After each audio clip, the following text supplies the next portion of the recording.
Hi, my name is Sarah Bader King, and I am the Director of Programs and Curator of the Warnell Majors House Museums here in Kansas City, Missouri. We manage two of Kansas City's most historic Civil War era homes, the John Warnell House and the Alexander Majors House. We are very excited to participate in Virtual Museum Day today with all of these other great museums.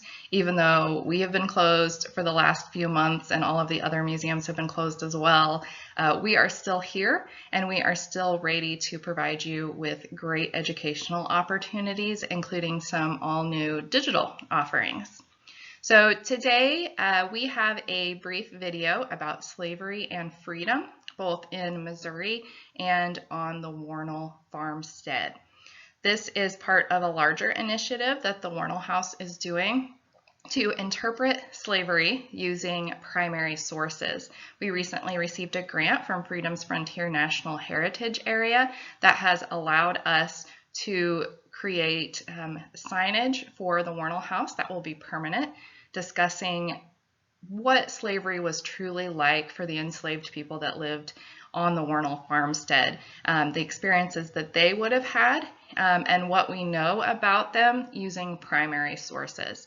So we hope that you can come out in the upcoming months throughout the year as our new exhibit goes up. But in the meantime, we do have this brief little video for you about slavery and freedom in Missouri and on the Warnell farmstead. Thanks. When we think of slavery in the United States, we often think of the large plantation slavery that defined the economy and culture of southern states. But in Missouri, a frontier state sandwiched between the North and South, enslavement was organized a bit differently. Rather than large plantations, smaller groups of slaves were clustered across the state on farmsteads.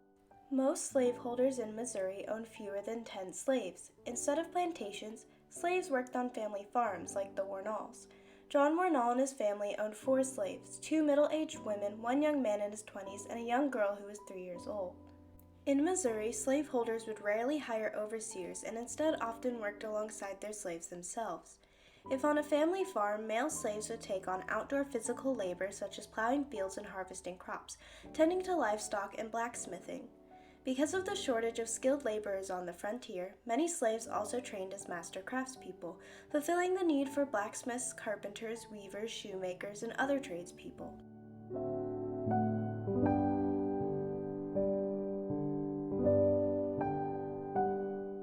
Slaveholders in Missouri would often allow their neighbors to hire out their slaves for extra money.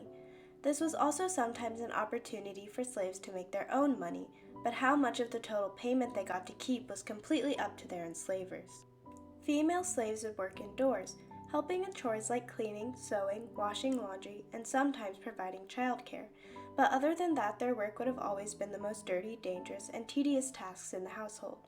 Some tasks enslaved women were charged with were tending cooking fires, hauling water, and food preparation, which could include cleaning fruits and vegetables or animal carcasses. Even though men worked outdoors and women indoors, milking cows was usually a woman's chore, and female slaves would be in charge of that task. In Missouri, it was common for people enslaved on the same farm to have some kind of familial relationship.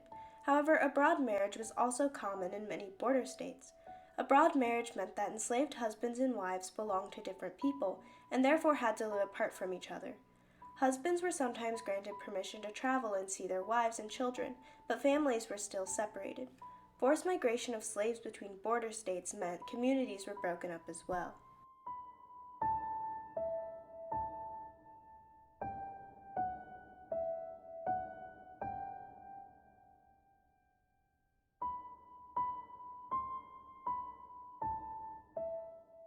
Enslavers only gave their slaves the bare necessities to sustain life. Slaves would make their own clothes. Sometimes slaveholders would give their slaves fabric in order to make garments. However, that fabric was usually meager and of low quality. To supplement that, slaves on more isolated farms would gather up the raw materials and make everything from scratch, even weaving their own fabric.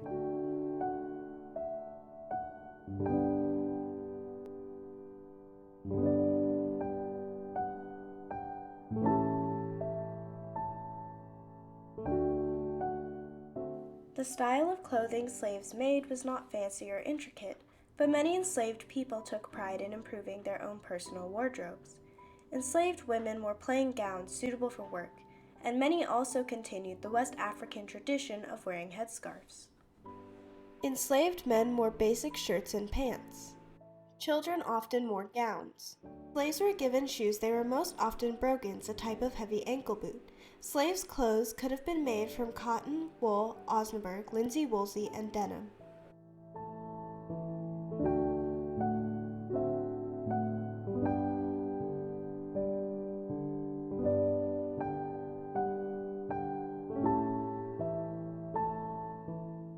Slaves might also have been given rations of cornmeal and meat, but many also hunted for their own food.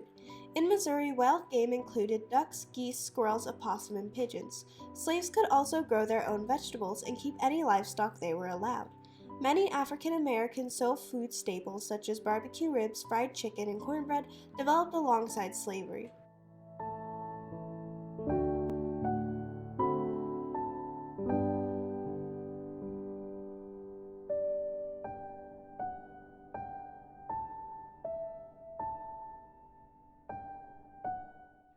Slaves would live in small houses on the property of their enslavers. The Warnell slaves lived in a small cabin made of logs with puncheon floors. The cabin was on the property before the Warnells bought it, and during the construction of their large home, the family would have lived alongside their slaves in those small quarters.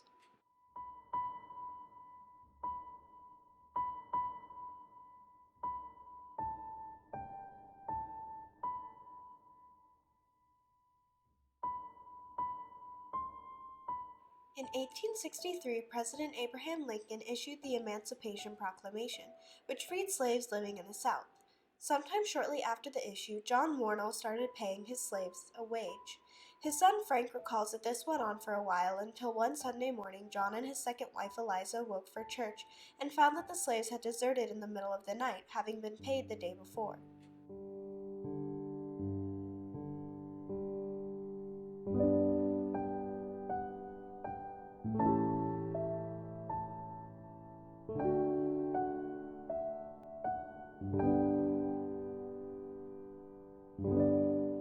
The fate of the Warnell slaves is unknown. Slavery was officially abolished in Missouri on January 11, 1865, with the passing of a state ordinance. The final vote was 60 to 4. Slavery was officially abolished in all states with the passing of the 13th Amendment on January 31, 1865.